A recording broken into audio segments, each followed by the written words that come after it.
Hi friends, welcome to my channel. வீடியோக்குள்ளே போகிறதுக்கு முன்னாடி மறக்காமல் வீடியோக்கு ஒரு லைக் கொடுத்துக்கோங்க. என்னுடைய சேனலை சப்ஸ்கிரைப் பண்ணிக்கோங்க. பக்கத்தில் உள்ள பெல் ஐக்கானை கிளிக் பண்ணி ஆல் ஆப்ஷன் ஆன் பண்ணி வச்சுக்கோங்க. அப்போ தான் நான் எப்போல்லாம் வீடியோ போடுறனோ உடனே உங்களுக்கு நோட்டிஃபிகேஷன் காட்டும். வாங்க இப்போ வீடியோக்குள்ளே போகலாம்.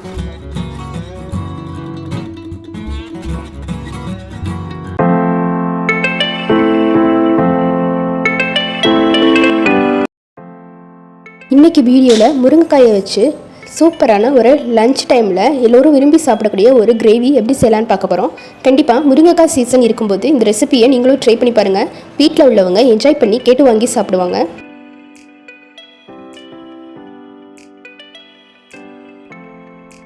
என்னுடைய சேனலில் cooking tips, easy and tasty and healthy recipes நிறையாவே அப்லோட் பண்ணியிருக்கேன். மறக்காமல் செக் பண்ணி பாருங்கள், உங்களுக்கு ரொம்பவே யூஸ்ஃபுல்லாக இருக்கும்.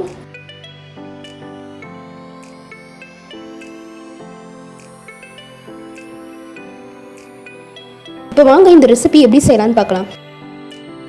ஃபஸ்ட்டு இந்த ரெசிபி செய்கிறதுக்கு தேவையான அளவு முருங்கைக்காயை நல்லா வாஷ் பண்ணிவிட்டு இது போல் சின்ன சின்னதாக கட் பண்ணி எடுத்துக்கோங்க.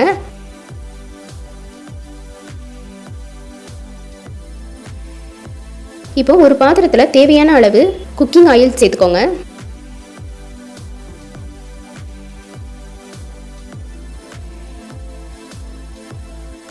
சேர்த்துட்டு நம்ம கட் பண்ணி வச்சுருந்த முருங்கைக்காயெல்லாம் அந்த ஆயிலில் சேர்த்துக்கோங்க.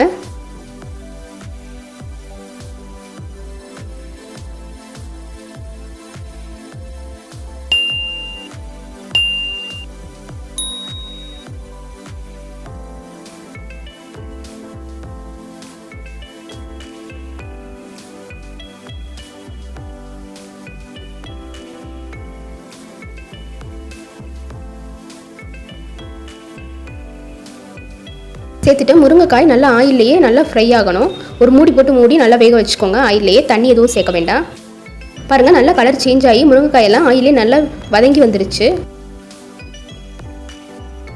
இப்போ அதை அப்படியே வேற ஒரு பிளேட்டுக்கு மாற்றிட்டு இப்போ அதே ஆயிலில் இப்போ அதை வேற ஒரு பிளேட்டுக்கு இப்போ முருங்கைக்காயை வேற ஒரு பிளேட்டுக்கு மாற்றிக்கோங்க. மாற்றிட்டு அதே ஆயிலில் ஒரு டேபிள் ஸ்பூன் அளவுக்கு சீரகம் சேர்த்துக்கோங்க.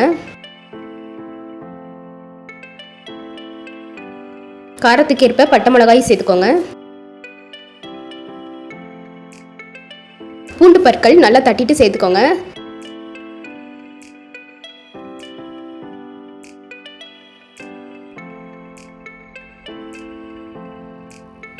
ஒரு டேபிள் ஸ்பூன் அளவுக்கு மிளகாய் தூள் சேர்த்துக்கோங்க.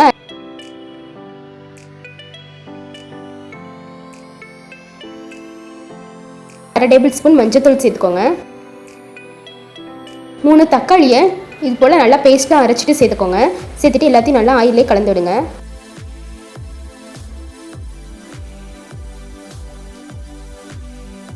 இப்போது நம்ம வதக்கி வச்சுருந்த முருங்கைக்காயை அது கூடயே சேர்த்துக்கோங்க. சேர்த்துட்டு தேவையான அளவு உப்பு சேர்த்துக்கோங்க.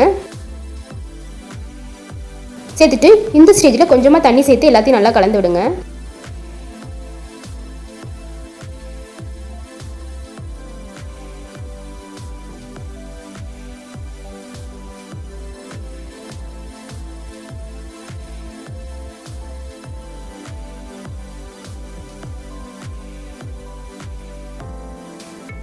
நல்லா கலந்துட்டு ஒரு மூடி போட்டு மூடி சிம்மிலே வச்சு நல்லா வேக வச்சு எடுத்துக்கோங்க. இப்போ ஓப்பன் பண்ணி பார்க்கலாம். பாருங்கள், முருங்கைக்காய் நம்ம செய்த தக்காளி எல்லாம் பச்சை வாடை போய் முருங்கைக்காய் நல்லா மசாலாவோட வெந்து வந்துடுச்சு. அவ்வளோதான். இந்த ஸ்டேஜில் ஸ்டவ் ஆஃப் பண்ணிக்கோங்க. ரொம்பவே ஈஸியான முருங்கைக்காயை வச்சு ஒரு சூப்பரான சைட் டிஷ் எப்படி செய்யலான்னு பார்த்தாச்சு. சுட சுட சாதத்து கூட சேர்த்து சாப்பிடும்போது ரொம்பவே நல்லாயிருக்கும். கண்டிப்பாக இந்த ரெசிபியை நீங்களும் ட்ரை பண்ணி பாருங்கள். செய்கிறது ரொம்ப ஈஸி, அதே டைமில் சாப்பிட்றதுக்கு ரொம்பவே நல்லாயிருக்கும். இதே போல் ஈஸி அண்ட் டேஸ்டி ஹெல்த்தி ரெசிபிக்கு மறக்காமல் என்னுடைய சேனலை சப்ஸ்கிரைப் பண்ணிக்கோங்க.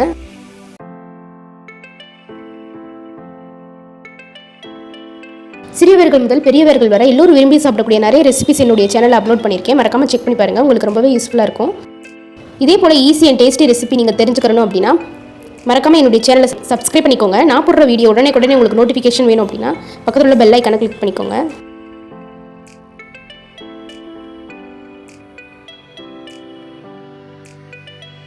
நெக்ஸ்ட் ஒரு இன்ட்ரெஸ்டான வீடியோவில் மீட் பண்ணுவோம். தேங்க்யூ ஃபார் வாட்சிங்.